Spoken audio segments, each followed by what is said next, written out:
Hello, welcome to success Netra. और शुरू करते हैं हमारा इकोनॉमिक्स का आज का लेक्चर। तो जो आज का हमारा इकोनॉमिक्स का है थर्ड लेक्चर है और इसमें हम बात करेंगे इकोनॉमिक सिस्टम के बारे में। और अगर आप हमें फॉलो करना चाहते हैं तो देन आप यूट्यूब, इंस्टाग्राम, ट्विटर या टेलीग्राम पे हमें फॉलो कर सकते हैं। हर जगह हमारा सेम हैंडल है @सक्सेस नेत्रा। आप कहीं भी सर्च करेंगे देन आपको मिल जाएगा।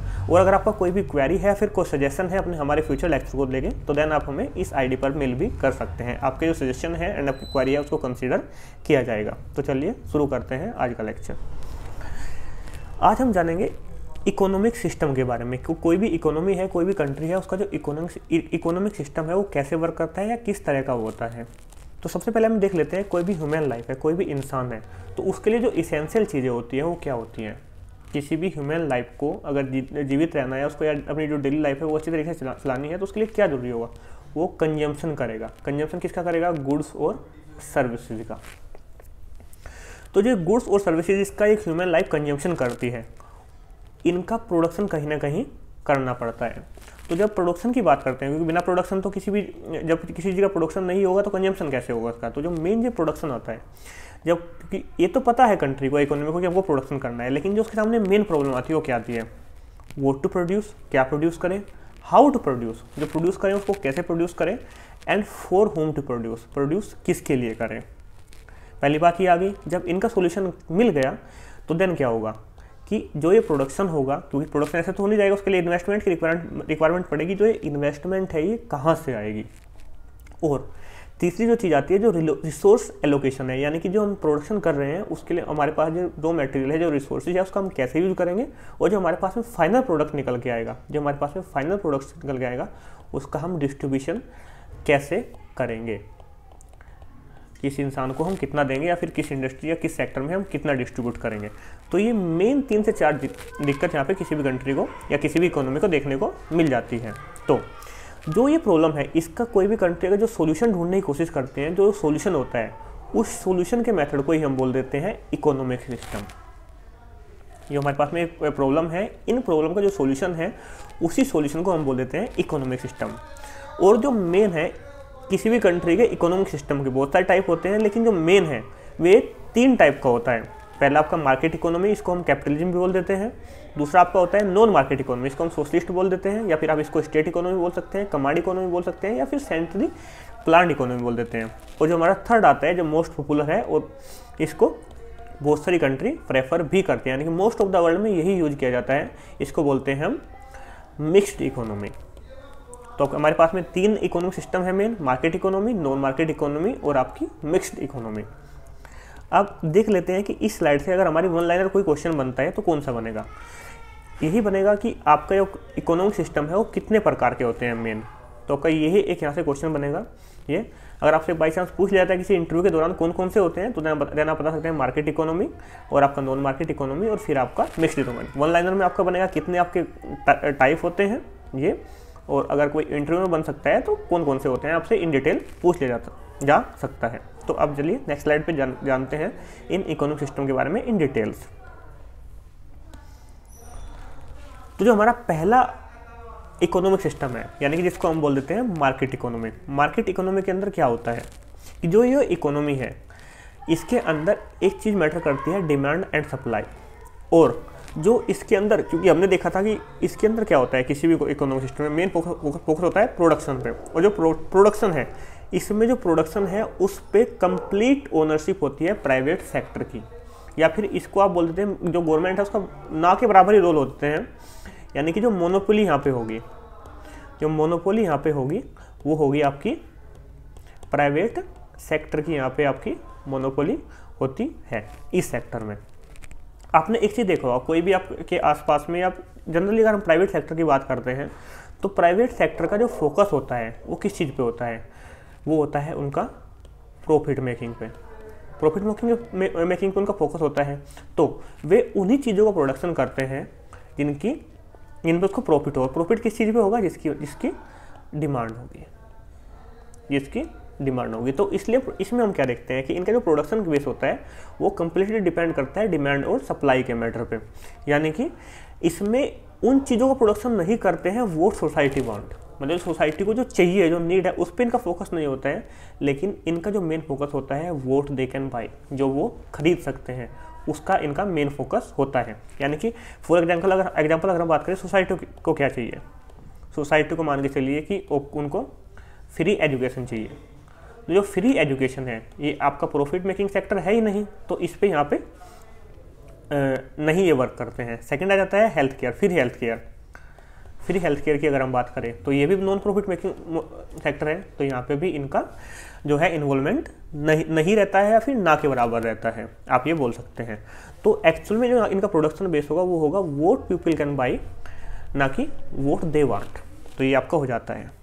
जैसे मैंने आपको बताया इनका जो मेन फोकस सेल्फ इंटरेस्ट पे, प्रॉफिट मेकिंग पे इनका फोकस रहता है। गवर्नमेंट का इंटरफेरेंस ना के बराबर रहता है या फिर बिल्कुल भी नहीं रहते हैं, और यहाँ पे कोई भी इकोनॉमिक रेगुलेशन भी गवर्नमेंट के द्वारा नहीं किए जाते हैं। जैसे फ्री मार्केट होती है, यहाँ पे एक कीवर्ड है, आप इसको याद रख लीजिए, फ्री मार्केट होते हैं। फ्री मार्केट का क्या मतलब है कि वही कि गवर्नमेंट का कोई भी रेगुलेशन नहीं होगा, जिस चीज़ की डिमांड होगी उसी की ये सप्लाई करेंगे, और जो डिमांड और सप्लाई है इसी के बेस पे किसी भी कमोडिटी का जो प्राइस है वो फिक्स हो जाएगा। यानी कोई भी फिक्स प्राइस नहीं होगा, यानी कि डिमांड ज़्यादा होगा तो प्राइस ऑटोमेटिक आ जाएगी, डिमांड कम होगी तो प्राइस ऑटोमेटिक लो हो जाएंगे। तो आपकी ये चीज़ें होती हैं, यानी कि हमें फ्री मार्केट यूज करती है। सबसे पहले किस कंट्री के द्वारा इसको यूज किया गया था? फर्स्ट यूज किया गया था इसको यूएसए के अंदर 1777 में। तो ये तो हो गए इसके बेसिक डिटेल्स। अब हम बात करते हैं इसके जो कॉन्स है, यानी कि इसकी जो नेगेटिव साइड है इस सिस्टम की, वो क्या है। इसके अंदर क्या होता है कि जो मैक्सिमम कैपिटल है, जो मैक्सिमम पैसा है वो कुछ ही हाथों में रहता है। यानी कि जिसके पास में पैसा है वही इंडस्ट्री लगाएगा, वही प्रोडक्शन करेगा एंड प्रॉफिट भी वही कमाएगा, सीधी सी बात है। तो जो मैक्सिमम कैपिटल होगी वो फ्यू हैंड्स में, बहुत कम लोगों के पास में जाती है, और मेजोरिटी जो पीपल है वो पुअर रह जाते हैं, गरीब रह जाते हैं। जैसे मैंने आपको बताया कि यहाँ पे जो सोसाइटी का है, सोसाइटी वेलफेयर का ध्यान नहीं दिया जाता क्योंकि ये नॉन प्रॉफिट मेकिंग एरिया है, तो यानी भी सोसाइटी के वेलफेयर के बारे में यहाँ पे बात नहीं की जाती। और अगर जो मैक्सिमम कैपिटल है वो फ्यू हैंड होगी, बहुत कम लोगों के हाथ में होगी, तो इकोनॉमिक इनइक्वलिटी बढ़ जाती हैं। तो ये इसके कुछ कॉन्स हैं। आई थिंक आपको क्लियर हो गया होगा। अब हम देख लेते हैं इससे अगर हम वन लाइनर क्वेश्चन बनेंगे तो वो कौन से हमारे बन सकते हैं। आपसे पूछ लिया जाएगा जो प्राइवेट ओनरशिप है वो किस इकोनॉमिक सेक्टर के अंदर कंसिडर की जाती है। देन आपका आंसर होगा मार्केट इकोनॉमी। देन एक आ जाएगा फ्री मार्केट, फ्री मार्केट किस इकोनॉमिक सिस्टम के अंदर आती है, देन आपका मार्केट इकोनॉमी आ जाएगा। दूसरा है कि ऐसा कौन सा इकोनॉमिक सिस्टम है जिसके अंदर गवर्नमेंट का रेगुलेशन नहीं होता है, देन आपका मार्केट इकोनॉमी आपका ऑप्शन में आ जाएगा, गवर्नमेंट का इंटरफेरेंस नहीं है। आपसे एक क्वेश्चन पूछा जाता है जो मार्केट इकोनॉमी है इसकी शुरुआत कहाँ से हुई, सबसे पहले किसने यूज किया, देन आपका ऑप्शन हो जाएगा यूएसए। और जो ये क्वेश्चन है ये आपके मोस्टली या तो मतलब स्टेटमेंट की फॉर्म में आएंगे, और या फिर आपसे इंटरव्यू में क्वेश्चन पूछे जाते हैं कि जो मार्केट इकोनॉमी उसके कौन कौन से हैं। देन आप बता सकते हैं कि यहाँ पे आपकी इकोनॉमिक इनइक्वलिटी होती है, और जो सोशल वेलफेयर है ये आपके यहाँ पे एब्सेंस होता है इसका, और एक आप ये भी बता सकते हैं। तो देन आपके जो यहाँ से मेन क्वेश्चन है ये बनने वाले हैं। अगर हम वन लाइनर की बात करें उनकी मैंने बता दी है, और अगर आपसे इंटरव्यू या फिर किसी आप एग्जाम में जाते हैं या फिर डेस्क्रिप्टिव टाइप का एग्जाम है तो देन आपसे ये क्वेश्चन पूछे जा सकते हैं। देन हम चलते हैं अपनी नेक्स्ट स्लाइड पे। हमने जान लिया है मार्केट इकोनॉमी के बारे में, अब जान लेते हैं नॉन मार्केट इकोनॉमी को, यानी कि इसको हम सोशलिस्ट भी बोलते हैं या फिर सेंट्रली प्लान्ड इकोनॉमी। इसको आप सोशलिस्ट इकोनॉमी बोल देते हैं, जैसे मैंने फर्स्ट स्लाइड में आपको बताया, या फिर आप इसको centrally planned economy. Centrally planned economy से मतलब क्या है कि जो पूरी की पूरी जो इकोनॉमी है उसको प्लान किया जाता है किसके द्वारा, गवर्नमेंट के द्वारा, यानी कि उस कंट्री की जो गवर्नमेंट है उसके द्वारा इसको प्लान किया जाता है। तो हमने देखा मार्केट इकोनॉमी क्या था। मार्केट इकोनॉमी में जो प्रोडक्शन है, प्रोडक्शन में टोटल कंट्रोल किसका था, प्राइवेट सेक्टर का, लेकिन यहाँ पे पब्लिक या फिर पब्लिक सेक्टर या फिर स्टेट ओनरशिप, यानी कि यहाँ पे पब्लिक सेक्टर का पूरा इन्वॉल्वमेंट रहता है। पब्लिक सेक्टर से मतलब क्या होता है, पब्लिक सेक्टर से मतलब होता है हमारे जो गवर्नमेंट का आप कंट्रोल बोल सकते हैं एक तरह से। इसके अंदर जो हमने देखा मार्केट इकोनॉमी के अंदर जो था, जो चीज़ों का प्रोडक्शन हो रहा है वो किस हिसाब से हो रहा था कि जो लोग बाई कर सकते हैं डिमांड और सप्लाई के हिसाब पे, लेकिन यहाँ पे जो प्रोडक्शन होता है, जो रिसोर्स है हमारे पास में उनका जो यूज होता है वो होता है requirement and welfare of society के रूप में, यानी कि जो सोसाइटी है उसकी क्या रिक्वायरमेंट है, उसका वेलफेयर हम कैसे कर सकते हैं। इसमें इंडिविजुअल को कोई भी प्रॉफिट राइट नहीं दिया जाता, क्योंकि इनका एक थ्योरी होती है कि अगर जो इंडिविजुअल है उनको प्रॉपर्टी राइट दिया जाएगा तो यहाँ पे इनका लेबर का एक्सप्लोरेशन होना स्टार्ट हो जाएगा, यानी कि यहाँ पे इनका जो कल्चर रहेगा इनकी कंट्री का वो लेबर के फेवरेबल नहीं रहेगा। तो यहाँ पे प्रॉपर्टी राइट किसी को नहीं दिया जाता है। ओनली यहाँ पे जैसे मैंने आपको बताया कि पब्लिक और स्टेट ओनरशिप रहती है प्रोडक्शन पे, तो यहाँ पे जो मार्केट है, डिमांड और सप्लाई का जो फैक्टर है वो अब्सेंस रहता है, बिल्कुल ये कोई फैक्टर यहाँ पे वर्क नहीं करता है। यहाँ पे कंपटीशन नहीं होता है, क्योंकि कंपटीशन कहाँ पे होगा, जब प्राइवेट सेक्टर होता है मोस्टली उनमें कंपटीशन होता है, लेकिन जब एक ही इंसान है, मतलब जो हमारी स्टेट है या फिर आप कंट्री बोल सकते हैं, कंट्री है, इसकी ही मोनोपोली है हर जगह, तो कंपटीशन तो अब्सेंस हो जाता है। यानी कि कोई भी चीज़ है इसको ही प्रोडक्शन करना है कंट्री को, तो यहाँ पे कंपटीशन नहीं आएगा और यहाँ पे पुअर्टी भी नहीं है। पुअर्टी यहाँ पे गरीबी क्यों नहीं रहते हैं यहाँ पे, क्योंकि एक तो यहाँ पे प्रॉपर्टी जो राइट है वो इंडिविजुअल को नहीं दिए जाते हैं, यानी कि आप किसी का भी मतलब इंटरेस्ट नहीं रहता अपनी प्रॉपर्टी को इंक्रीज करने में, क्योंकि उनका कोई राइट उस पर होगा नहीं, और जो भी रिक्वायरमेंट है या फिर वेलफेयर की चीज़ें हैं वो कंट्री के द्वारा या फिर जो उनका स्टेट है गवर्नमेंट उसके द्वारा उनको प्रोवाइड करा दी जाती है। तो यहाँ पे जो एब्सेंस है पुअर्टी, गरीबी, बहुत कम गरीबी देखने को मिलती है, फिर ना के बराबर गरीबी देखने को मिल जाती है। अब इसके दो टाइप होते हैं, एक आप बताया आपको सोशलिस्ट इकोनॉमी और एक आपका होता है कम्युनिस्ट। सोशलिस्ट के अंदर क्या होता है कि जो रिसोर्सेज हैं उस पर सिर्फ गवर्नमेंट कंट्रोल करती है, जैसा कि यूएसएसआर में हमको देखने को मिलता था, सोवियत संघ में। और जो कम्युनिस्ट है, कम्युनिस्ट के अंदर रिसोर्सेज और जो लेबर है उसके उन दोनों पे गवर्नमेंट का कंट्रोल होता है, जैसा कि हमारा चाइना के अंदर है। तो इसके दो मेन फैक्टर है, यानी कि जो यहाँ पे प्रोडक्शन के लिए जो रिसोर्सेज होंगे उस पर कंट्रोल सिर्फ गवर्नमेंट का होगा, यहाँ पे प्रोडक्शन के लिए जो रिसोर्सेज चाहिए उन पे भी, और जो उस प्रोडक्शन के अंदर लेबर लगेगी या फिर वहाँ पे जो एम्प्लॉय होंगे उन दोनों पे जो कंट्रोल रहेगा वो फिर गवर्नमेंट का रहेगा। तो ये दोनों मेन डिफरेंस है सोशलिस्ट और फिर कम्युनिस्ट के बीच में। तो ये होगी इसके बारे में इन डिटेल। अगर आपसे कोई पूछ ले कि नॉन मार्केट इकोनॉमी क्या होती है, अब हम बात कर लेते हैं इनके कॉन्स के बारे में। कॉन्स मतलब कि इसके जो नेगेटिव इम्पैक्ट है क्या है। इसके अंदर लैक ऑफ बेस्ट, यहाँ पे जो बेस्ट और ऑप्टिमम यूज हो सकता है रिसोर्सेज का वो नहीं कर पाते हैं।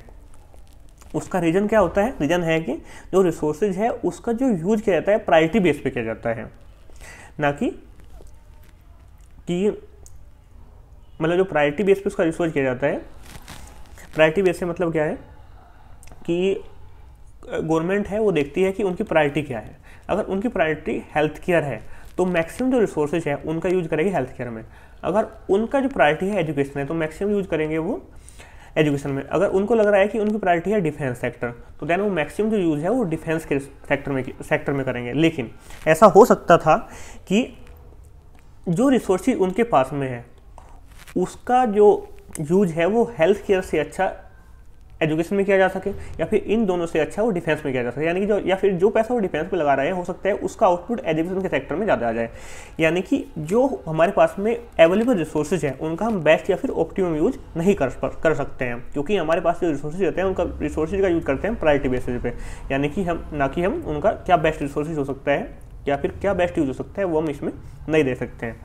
एक यहाँ पे सबसे बड़ी चीज़ क्या आती है कि एब्सेंट ऑफ इनोवेशन, यहाँ पे नई इनोवेशन आपको देखने को नहीं मिलती है। उसका रीज़न क्या है, देखिए उनका रीज़न है यहाँ पे, जैसे मैंने आपको बताया नो प्रॉपर्टी राइट, मैंने आपको पहले बताया नो प्रॉपर्टी राइट। जब किसी भी कंट्री किसी भी इंसान के हाथ में प्रॉपर्टी राइट नहीं होगी, यानी संपत्ति पर उसका अधिकार नहीं होगा, तो उससे क्या होगा, ना उसके अंदर ऐसी इच्छा बनेगी वो अपनी प्रॉपर्टी इंक्रीज करे या फिर अपनी जो उसकी प्रॉपर्टी है या फिर जो उसकी संपत्ति है या फिर उसका जो बैंक बैलेंस है उन सब चीज़ों को इंक्रीज करे, क्योंकि उस पर उसका कोई प्रॉपर्टी राइट है ही नहीं। तो इसलिए मोटिवेशन फैक्टर नहीं आता है। जब कोई भी मोटिवेशन फैक्टर नहीं आएगा देन यहाँ पे इनोवेशंस की कमी हो जाती है। अब हम बात करें कि यहाँ से जो हमारा है वन लाइनर क्वेश्चन कौन कौन से बन सकते हैं। वन लाइनर की अगर हम बात कर सकें तो आपसे पूछ लिया जाएगा जो पब्लिक सेक्टर है, पब्लिक सेक्टर या फिर स्टेट, उसकी ओनरशिप किस फील्ड में रहती है। देन आपका ऑप्शन होगा नॉन मार्केट इकोनॉमी में। दूसरा आपसे पूछ जाएगा कि जो डिमांड और सप्लाई फैक्टर है वो किस तरह की इकोनॉमी में नहीं पाया जाता, देन आपका नॉन मार्केट इकोनॉमी होगा। सेकंड हो जाएगा किस प्रकार की इकोनॉमी नॉन कंपटीशन नहीं देखने को मिलता, देन आपका नॉन मार्केट इकोनॉमी होगा। तीन आपके ये हो गए। सेकंड आपसे पूछ लिया जा सकता है कि जो नॉन मार्केट इकोनॉमी है उसके कितने टाइप होते हैं, देन आपके दो टाइप हो गए, एक सोशलिस्ट और एक आपका कम्युनिस्ट। और आपसे इंटरव्यू या फिर किसी डेस्क्रिप्टिव क्वेश्चन में, डेस्क्रिप्टिव एग्जाम में पूछ लिया जाता है कि जो नॉन मार्केट इकोनॉमी है उसके कौन क्या हो सकते हैं। देन आप बता सकते हैं एब्सेंस ऑफ इनोवेशन और लैक ऑफ बेस्ट और optimum use of resources, then आपके यहाँ से ये क्वेश्चन बन सकते हैं। आई थिंक आपका ये जो नॉन मार्केट इकोनॉमी है ये भी आपका क्लियर हो गया होगा। अब नेक्स्ट चलते हैं हम नेक्स्ट स्लाइड में, देखते हैं मिक्स्ड इकोनॉमी। मिक्स्ड इकोनॉमी क्या होते हैं? मिक्स्ड इकोनॉमी सिंपली कुछ नहीं है, जो आपकी मार्केट इकोनॉमी है और जो आपकी नॉन मार्केट इकोनॉमी है, इन दोनों का जो मिक्सचर है उसको ही हम मिक्स्ड इकोनॉमी बोल देते हैं। जैसे इकोनॉमी के जो पहले लेक्चर है उसमें मैंने आपको बताया था कि 1930 में एक ग्रेट डिप्रेशन आया था। 1929 में यूएसए का जो स्टॉक मार्केट था वो क्रैश हुआ था, और जो ये स्टॉक मार्केट क्रैश हुआ था इनसे जो बहुत सारी कंट्री है उसकी जो इकोनॉमी है वो स्लो डाउन चली गई थी, डिप्रेशन में चली गई थी। तो इसकी रिकवरी के लिए क्या किया, कि जो मार्केट इकोनॉमी है और जो नॉन मार्केट इकोनॉमी है, इन दोनों में, यानी कि जो मार्केट इकोनॉमी है और जो नॉन मार्केट है, इन दोनों में से जो बेस्ट चीज़ें थी उन दोनों को कंट्री ने, मतलब मार्केट इकोनॉमी की जो अच्छी चीज़ें थी वो कंट्री ने अडोप्ट कर ली, और जो नॉन मार्केट इकोनॉमी की अच्छी चीज़ें थी वो इन्होंने अडोप्ट कर ली। तो इन दोनों को मिला के इन्होंने एक इकोनॉमी बनाई, उसको हमने बोल दिया मिक्स इकोनॉमी। फॉर एग्जाम्पल अगर हम इनमें बात करें क्या होता है, जैसे जो प्रॉफिट मेकिंग सेक्टर है उन पे प्राइवेट सेक्टर का कंट्रोल दे दिया, और जो हमारे वेलफेयर वाले हैं सेक्टर उन पे हमारा जो गवर्नमेंट या फिर स्टेट का कंट्रोल होता है। तो ऐसे करके चीज़ें चलती हैं, इसमें दोनों का मिक्सचर ये होता है। जैसे both state and private sector have their economy role. जो प्राइवेट सेक्टर है उसका फोकस क्या होता है, प्रॉफिट मेकिंग सेक्टर पे, यानी कि डिमांड और सप्लाई पे जो चीज़ें वर्क करेंगी उन पे जो प्राइवेट सेक्टर है वो वर्क करता है, और जो स्टेट का फोकस होता है नॉन प्रॉफिट मेकिंग सेक्टर के अंदर, यानी कि सोसाइटी का वेलफेयर होगा, health care, education, food, transportation, जो ये चीज़ें हैं इसके अंदर आपका जो स्टेट है उसका रोल होता है इसके अंदर।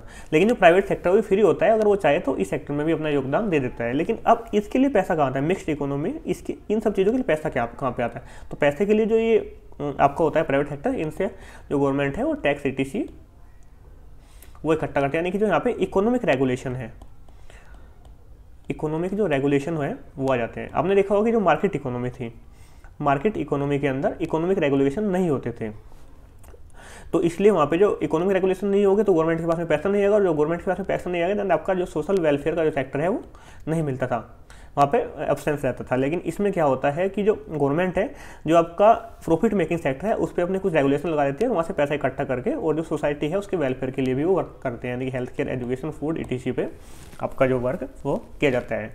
और सबसे पहले अपने आप को मिक्स इकोनॉमी डिक्लेयर किसने किया था? देन वो किया था फ्रांस ने 1944 और 1945 के अंदर। तो यहाँ से आपका जो ऑब्जेक्टिव क्वेश्चन बन सकते हैं, देन आपका यही है कि जो मिक्स्ड इकोनॉमी है वो सबसे पहले किसने डिक्लेयर किया था अपने आप को? देन फ्रांस ने 1944 1945 में। और ऐसी कौन सी इकोनॉमी है जिसके अंदर प्राइवेट और गवर्नमेंट सेक्टर दोनों के अपने अपने रोल होते हैं? देन आपका जो आंसर होगा वो होगा मिक्स्ड इकोनॉमी के अंदर। और अगर आप देखना चाहते हैं ग्रेट डिप्रेशन के बारे में, अगर तो आप मेरी जो पहला लेक्चर है इकोनॉमिक लेक्चर फर्स्ट, देन आप उसको देखेंगे तो इसके बारे में आपको इन डिटेल एनालिसिस उसमें मिल जाएगा, क्या रीजन थे इसके जो भी है, तो इसका क्या जो इफेक्ट पड़ा था, वो सब चीज़ें आपको हमारे पहले लेक्चर में आपकी मिल जाएगी। तो देन ये थे हमारे तीनों सेक्टर इकोनॉमी के। तो अब मैं आपसे क्वेश्चन पूछ लेता हूँ कि बहुत ही इजी क्वेश्चन है, अगर आपने जो लेक्चर है वो अच्छे तरीके से देखा होगा देन आपको इसका आंसर पता होगा। जो कोई भी कंट्री है उसकी जो इकोनॉमी है उसकी सेंट्रल प्रॉब्लम क्या रहती है? पहला आपका ऑप्शन है हाउ टू प्रोड्यूस, दूसरा आपका ऑप्शन है व्हाट टू प्रोड्यूस, और तीसरा है फॉर होम टू प्रोड्यूस, और चौथा आपका ऑप्शन है ऑल ऑफ द अबव। तो इसको आप अटैम्प्ट कीजिए कमेंट बॉक्स में, और जो भी आपका राइट आंसर होगा उसको मैं कोशिश करूँगा कि 1 हार्ट आपको दे दूँ, देन उससे आपको पता लग जाएगा कि कौन सा इसका सही आंसर है। तो then thanks for watching, if like do share and subscribe. और अगर आप हमें फॉलो करना चाहते हैं देन इंस्टाग्राम, यूट्यूब, ट्विटर और टेलीग्राम पे हमें फॉलो कर सकते हैं सक्सेस नेत्रा में। आपको जो इनका लिंक है वो डिस्क्रिप्शन बॉक्स में भी मिल जाएगा। तो थैंक